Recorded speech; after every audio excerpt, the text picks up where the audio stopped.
I guess Dana was probably impressed with the job you did down here in November. Well, again, I think not just that. I mean, I think that man, had some things. I know that he's intrigued by some of the things we do, with zone pressure and the odd front being multiple. I just think you have to be multiple in today's defending the spread offenses.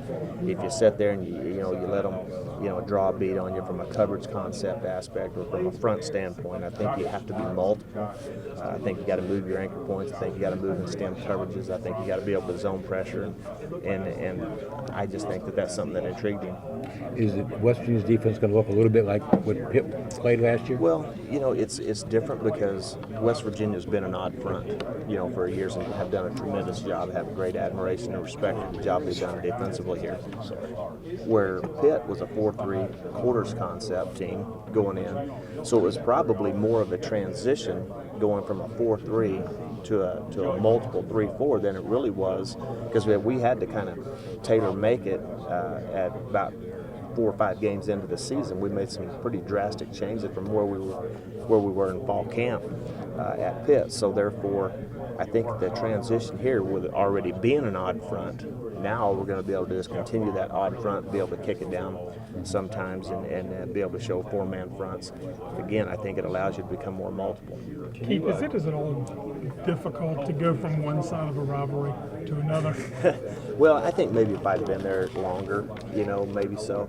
I think what it did for me, I had gained a tremendous respect. I mean, I've studied West Virginia all the way back through the Rich Rodriguez years when they went to the 3-3. We went to the 3-3 at Tulsa, and I truly believe it was a big part of helping us turn that program around at Tulsa. So, again, I think that there's a tremendous respect that I've had for West Virginia over the years, and so just being at Pitt the one season, I don't really think I was there long enough to build up maybe some of the rivalry. I have a great respect for the rivalry and for both programs.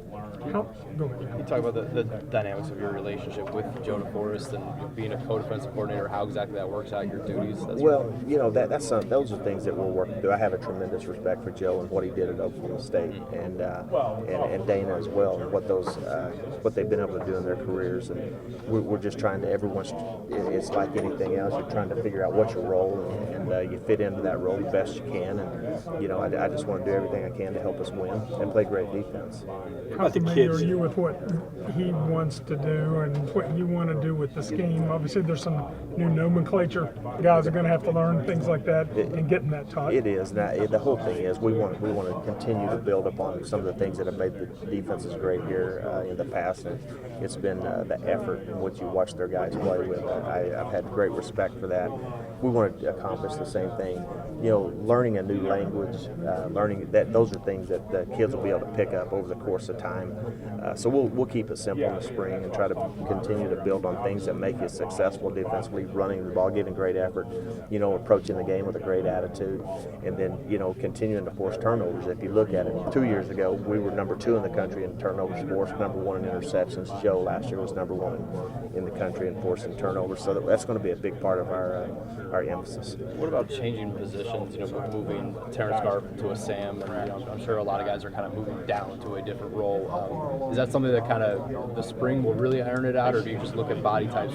I think so. The big thing for us is going to be able to evaluate personnel throughout the course of the spring and get them in the right spots, and that's critical heading into fall camp. So that'll be as not only are they learning, we're trying to learn as well. So it'll be an evaluation process on both sides.